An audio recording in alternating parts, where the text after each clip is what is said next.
చేస్తే అంతా కూడా పొడయింది. తర్వాత జబ్బుగా మరిచింది. ఆ జబ్బుతో వాళ్ళంతా కూడా మరణించాడు. కానీ ఒక్క బాణం మిగిలిపోయింది అక్కడ. రా మిత్రమా, మా స్నేహితుడు రా కూర్చో. ఆ ఒక బాణం ఏది స్వామిని చంపడానికి కారణం ఏమనే విషయం ఇప్పుడు మనం తెలుసుకుందాం. జరాసంధుడు భీముడు యుద్ధం చేసేటువంటి సమయంలో జరాసంధుని భీమసేనుడు చీల్చి వేస్తాడు. ఆయన ఒక జంబు పోసని చీల్చేసిన దాని వల్ల వాడు మరణించాడు. మరలా వచ్చి ఖర్చుకుంటుంది. దాన్ని మరలా ఇట్లా తీసి చీల్చి ఇట్లా తిప్పేస్తాడు పరమాత్మ. దాన్ని చూసినటువంటి భీముడు వీడిని ఇట్లా తప్పాలనుకుని రెండుగా చీల్చి ఈ కుడిపక్క ఉండేటువంటి దాన్ని ఎడపక్క ఉండేదాన్ని కుడిపక్కి తిప్పేశాడు. ఇంకా మరణించాడు. జయ ఇందిరారమణ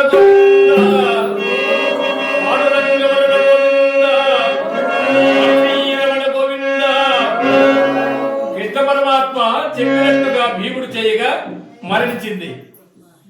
ఆ సమయంలో ఒక గుట్ట మీద కొండపైన కూర్చోందట జలాసిని రాక్షసి. ఆ రాక్షసే ఇది ప్రాణం ఇచ్చింది.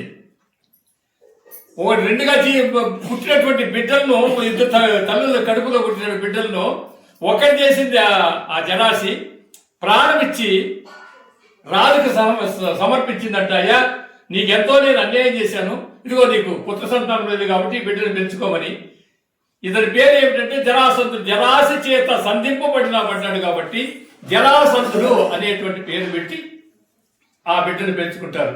కానీ అవేమంటుంది, రెండుగా తెలిసినా కూడా వీడికి మరణం లేదని. కానీ రెండుగా తెలిస్తే మరణమే లేదు, ఇట్లా తిప్పేసి దానివల్ల మరణం. ఈ కిటికంతా ఎవరో తెలుసు, శ్రీకృష్ణ పరమాత్మకు తెలుసు. ఇటువంటివి ఎన్నో కిటుకులు చేసిన వాడు కర్ణుని ఇలాంటి వాళ్ళను మహామహావరులంతా కూడా మరణింపజేసినటువంటి శ్రీకృష్ణ పరమాత్మకు ఈ బాణం తగిలిందంటే ఏది ఆ జలాశనంట. ఈ కిరాతకుడు వేటకని వెళితే ఒక జింకగా కనిపించింది, లేడి పిల్లలాగా కనిపిస్తే ఇది లేడీ అనుకొని వాడు తన్నుకొని వెళ్ళాడు. ఇదేది రాక్షసి. ఆనాడు నా బిడ్డను పంపించావురా వరే కృష్ణ, నీ మరణానికి నేను కారణమని కారణభూతుగా ఉండి ఆ రోజు ఆ బాణం పడి ఉంటే ఆ బాణం పెద్ద బాణంగా మారి ఈ చేతికి దొరికింది. వెంటనే జింక పిల్ల అయిపోయింది. జింక పిల్ల అనుకుని వీడు తన్నుకుంటూ పోయాడు. ఆ పొదరింట్లో ఆయన ఏం చేశాడంటే పడుకున్నాడు. కాలు మీద కాలు వేసుకొని ఇట్లా కాలేసుకొని ఇట్లా పడుకున్నాడు. ఇట్లా ఈ బొట్టనే ఇట్లా కదులుతా ఉంది. వీడు చూసుకుంటూ వచ్చాడు. చూస్తూ వస్తే ఏముంది అక్కడ, జింక కనిపించలేదు. జింక కన్నులాగా కనిపించిందంటే పరమాత్మ యొక్క బొటన లేదు. ఆ బొటన వేలు ఎప్పుడైతే కన్నులాగా కనిపించదో వీడు జింక కన్నునుకొని బాణము తీసివేశాడు. గురిపెట్టి వేసిన బాణం కత్తికి పడింది అనుకున్నాడు. కానీ ఇది ఏమైంది, పరమాత్మ యొక్క బొటన వేలుకు పడి బొటన వేలులో దెబ్బతిన్నటువంటి స్వామి అర్జునా ఓ ప్రాణ సమానుడా మధ్యపాండవులా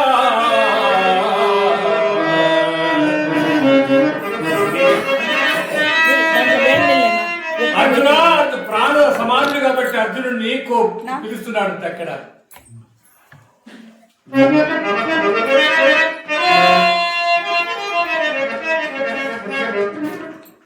ప్రాణం పోయేటప్పుడు అర్జునుడు తలుచుకున్నాడండి.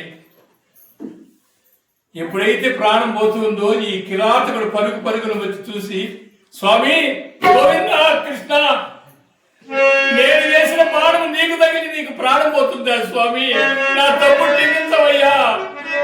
క్షమించవయ్యా అని కాళ్ళ మీద పడుతున్నాడు. అందులో స్వామి అన్నాడు, నాయన పుట్టిన జీవి గిట్టక మానదని చెప్పింది నేనే. ఎవరు చేసిన పాపకర్మ వాళ్ళు అనుభవించాలని చెప్పేది కూడా మన తాతగారి తత్వాల్లో ఉన్నాయి. ఎవరు చేసిన పాపకర్మ వాళ్ళు అనుభవించాలని. నేను ముందు జన్మలో రాముడుగా జన్మించి ముందు జన్మమున రాముడనై ఈ జన్మమున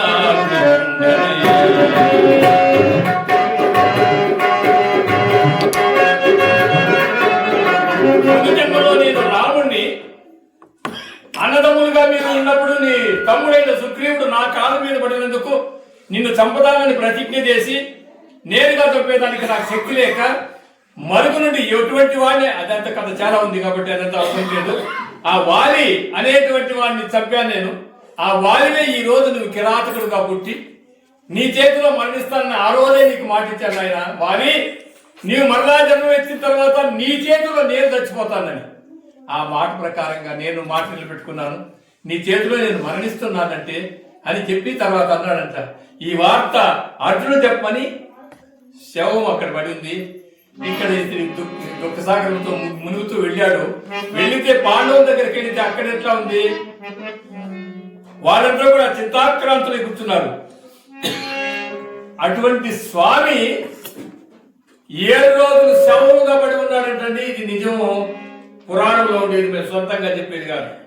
శ్రీకృష్ణ పరంధాముడు కూడా 7 రోజులు దిక్కులేని శవములాగా పడి ఉన్నాడంట. ఇంత చేసిన వాడు, ఇన్ని చేసిన వాడు, ఎంతో ఎంతో మంది దుర్మార్గులు వధింపజేసినటువంటి వాడు కూడా శ్రీకృష్ణ పరంధాముడు ఎందుకు విధంగా ఉన్నాడంటే, మనం కూడా నేనేమి చేయలేదు, నాకెందుకు ఇట్లా కష్టం వచ్చింది అనుకుంటా. నాకు కూడా షుగరు బీపీ అంతా వచ్చాయి. నేను అనుకున్నాను ఎందుకు వచ్చిందబ్బా ఇది, ముందు చేసిందే కర్మ ఊరికి వదిలిపెడుతుంది, అవుతుంది కదా. ఎవరినైనా ఉంది షుగరు బీపీ అంతా ఉంది, నేను లేకుండా లేదు. మాత్ర వేసుకుంటేనే బతుకుతాం, ఎవరు బ్రతకలేము. ఇవన్నీ కూడా ముందు జన్మలో మనం చేసుకున్నటువంటి కర్మ. ఆ కర్మ ఫలితంతో మరణించినటువంటి స్వామి.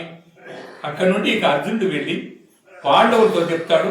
పాండవులకు చెప్పిన తర్వాత ఇక్కడేం జరుగుతా ఉందంటే, ఆడవాళ్ళు ఈడవాళ్ళు అందరినీ కూడా ఒక గుహలో వేసి బంధించేసి దొంగలు వాళ్ళ దగ్గర ఉండేటువంటి నగలన్నీ కూడా తీసుకుని వెళ్ళిపోతారు. ఇక్కడ ఇతను కిరాతకుడని ఈ బోయేవాడు వెళ్ళి పంచపాండవులతో చెప్పగా, పంచపాండవులకి ఈ విషయం తెలిసి వాళ్ళందరూ ఒకసారి కృష్ణ పరమాత్మని ఈ విధంగా ధ్యానం చేశారంట. ఏదిరా యాదవ జన యాదవ జన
ఒకసారి ఆ వేణువును వాయిస్తే లోకాలన్నీ కూడా పులకరిస్తాయంట.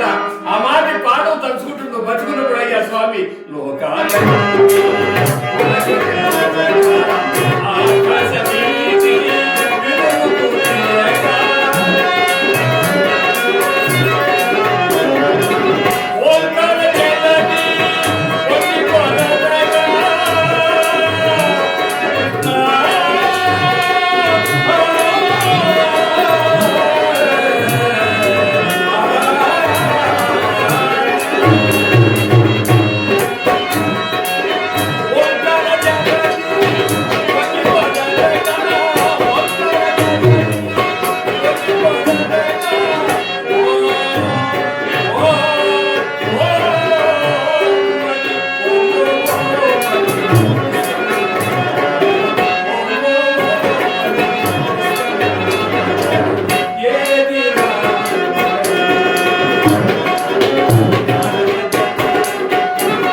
వెంటనే పంచపాండవులందరూ కూడా నిర్వీర్యులైపోయి ఒకసారిగా ఆయన తలంచుకొని అర్జునుడు అన్న దగ్గర సెలవు తీసుకొని ద్వారకా నగరం దగ్గరకు వస్తే అక్కడ ఏం జరుగుతా ఉంది?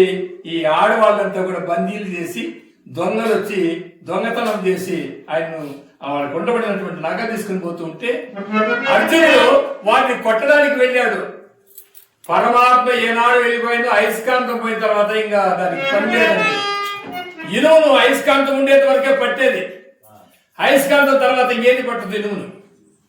అటువంటి అయస్కాంతం లాంటి వాడు పరంధాముడైనటువంటి వాసుదేవుడు శ్రీకృష్ణ పరమాత్మ మరణించిన తర్వాత అర్జునుడికి బలమే లేదు. తన గాంధీవుడు తీసుకొని వేశాడు ఆ దొంగలను, తగలలేదంట. ఆ దొంగలు తర్వాత ఇతన్ని వదిలిపెట్టేసి వెళ్ళిపోయిన తర్వాత ఈ ఆడవారిని అందరికీ కూడాను ఒక మార్గాన్ని ఉపదేశం చేసి, అమ్మా ఇంకా మనం జీవించి లాభం లేదు, మనందరినీ కూడా సృష్టింపజేసి పరిపాలించినటువంటి నటన సూత్రధారి మరణించిన తర్వాత ఇంకెవరమ్మా మనకు దిక్కని వాళ్ళందరూ కూడా తెలియజేసి అర్జునుడు ఇంకా తిరిగి చేరుకుంటాడు. ఇక ధర్మరాజు స్వర్గానికి వెళ్ళాలి. ఇంకా అదే మాత్రమే కథ ఉండేది. ధర్మరాజు సహదేవుడు మొదట, ద్రౌపదీదేవి తర్వాత సహదేవుడు, అడు తర్వాత నకులుడు, అడు తర్వాత అర్జునుడు, అడు తర్వాత భీముడు, అడు తర్వాత పరంధాముడు. మరి ఈ ధర్మరాజు సరాసరిగా బొందితో కలిసి వెళ్తాడు. వీళ్ళంతా కూడా ప్రాణాలతో వెళ్తారు, కానీ మార్గ మధ్యంలో కింద పడిపోయి ధర్మరాజు మాత్రం బొందితో నేరుగా వెళ్తాడు. ఆ విషయాన్ని మన అమ్మాయి పూర్తి చేస్తుంది ఈ కార్యక్రమం.